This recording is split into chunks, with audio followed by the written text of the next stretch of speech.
রেসিপিটি কাঁকড়া কষা। আমি যেভাবে বানাই সেভাবে দেখাবো। জানি বাড়িতে আপনারা কাঁকড়া প্রায়শই বানান, কিন্তু আমি যেভাবে বানাই সেভাবে একবার বানিয়ে দেখুন। কথা দিতে পারি ভাতে কিন্তু টানাটানি পড়ে যাবে। ভীষণ ভালো টেস্ট হয় আর স্বাদও কিন্তু অপূর্ব হয়। নমস্কার বন্ধুরা, মাই সিম্পল লাইফস্টাইল ব্লগে স্বাগত জানাই। আশা করি ভালো আছেন, সুস্থ আছেন। দেখে নেওয়া যাক আজকের এই কাঁকড়ার অভূতপূর্ব রেসিপিটি। প্রথমে কাঁকড়াগুলো ভালো করে ছাড়িয়ে নিয়ে একটু হালকা গরম জলে ভালো করে ধুয়ে নিয়েছি। এবার আমি এর মধ্যে মশলা মাখাবো।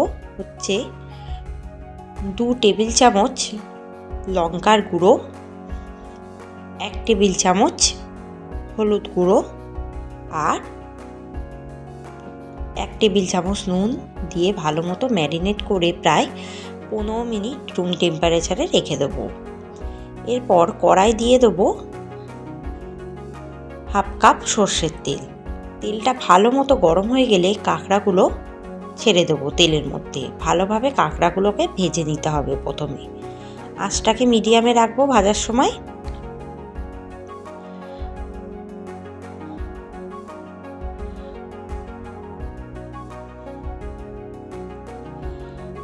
কাঁকড়াটা আমি কিন্তু বাজার থেকেই ছাড়িয়ে এনেছি।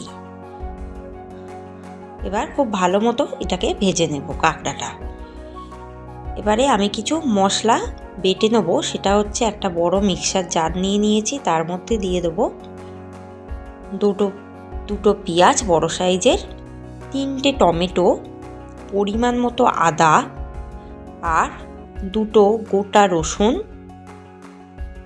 একটু রসুনটা বেশি লাগে এই রান্নায়। আর দিয়ে দেবো 20টা কাঁচা লঙ্কা।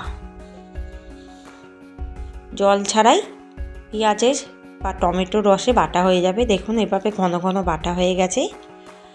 আর কাঁকড়াটাও প্রায় ভাজা হয়ে গেছে, বেশ লাল লাল করে ভেজে নিয়েছি। এরপর ওই মশলার পেস্টটা ঢেলে দেবো, যার মধ্যে আছে পেঁয়াজ, টমেটো, আদা, রসুন, কাঁচা লঙ্কা। এবার আমি কিন্তু খুব ভালোভাবে কষিয়ে নেব। একটু হাতে সময় রেখে কিন্তু কষাতে হবে। যত কষানো হবে তত তার স্বাদ বাড়বে আর মশলা কাঁচা গন্ধটাও চলে যাবে কষতে কষতে।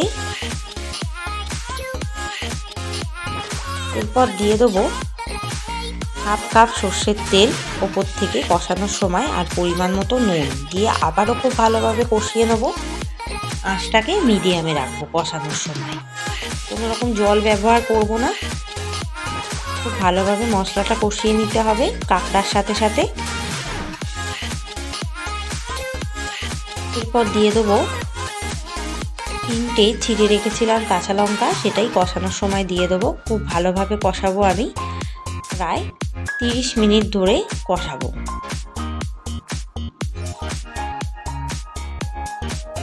কষতে কষতে কাঁকড়াটা প্রায় সেদ্ধ হয়ে যাবে, কাঁকড়ার মধ্যে মশলাও ঢুকে যাবে। দেখুন প্রায় কষানো হয়ে গেছে, তেলও ছেড়ে দিয়েছে আর প্লাস মশলাগুলো কিন্তু কড়ার গায়ে আটকেও যাচ্ছে, তার মানে বুঝতে হবে কষানো হয়ে গেছে। এবার কিন্তু হাফ কাপ জল আমি দিয়ে দিলাম। এখানে আমি উষম গরম জল ইউজ করছি।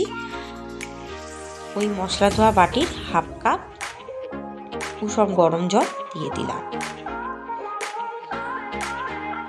এবার কাঁকড়াটার সাথে মশলাটা ভালোভাবে মিশিয়ে দেবো। ওপর থেকে একটু ধনেপাতা কুচি দিয়ে দেবো।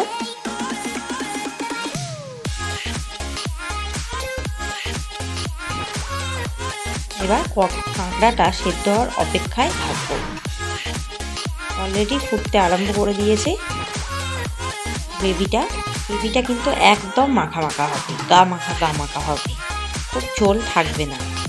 এরপর দিয়ে দেবো 1 টেবিল চামচ রোস্টেড গরম মশলার গুঁড়ো, যার মধ্যে আছে এলাচ, দারচিনি, লবঙ্গ, শুকনো কলায় ভেজে গুঁড়ো করে রাখা আছে, যেটা অনেক দিন স্টোর করে আপনারা রাখতে পারবেন। এভাবে বানিয়ে নিলে ভীষণ ভালো স্বাদ হয়, গন্ধটাও কিন্তু দারুণ হয় বাড়িতে বানালে। এবার বেশ মাখা মাখা হয়ে যাচ্ছে আস্তে আস্তে। এবার নাড়িয়ে নাড়িয়ে এটাকে মাখা মাখা করে নেব। আঁচটাকে কিন্তু এই সময় মিডিয়ামে রাখবো। কাঁকড়াটা প্রায় সেদ্ধ হয়ে গেছে। কাঁকড়ার কালারটাও দেখুন কতটা চেঞ্জ হয়ে গেছে। ঝোলের কালারটা কিন্তু অনেকটাই চেঞ্জ হয়ে গেছে।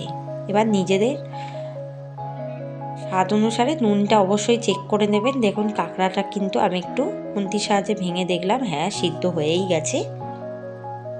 আর একটু মাখা মাখা করে নেব, ব্যাস তাহলেই কিন্তু রেডি। দেখুন বেশ ঝোলটা শুকিয়ে গেছে, একদম মাখা মাখা হয়ে গেছে। এবার কিন্তু নামিয়ে পরিবেশন করব গরম গরম ভাতের সাথে। ভীষণই ভালো লাগবে। আমার রেসিপির মতো একবার বানিয়ে দেখুন, দেখবেন মুখে স্বাদ লেগেই থাকবে, বারবার বানিয়ে খেতে ইচ্ছা হবে। এভাবে কাঁকড়া কষা দারুণ স্বাদ হয়, গরম গরম ভাতের পাতে দারুণ লাগে।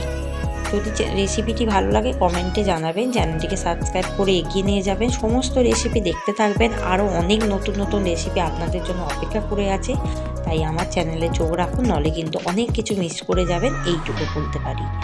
ভালো থাকবে, সুস্থ থাকবে, সাবধানে থাকবেন, আমার চ্যানেলে চোখ রাখবেন। ওপর থেকে ধনেপাতা কুচি ছড়িয়ে দিলাম। ধন্যবাদ।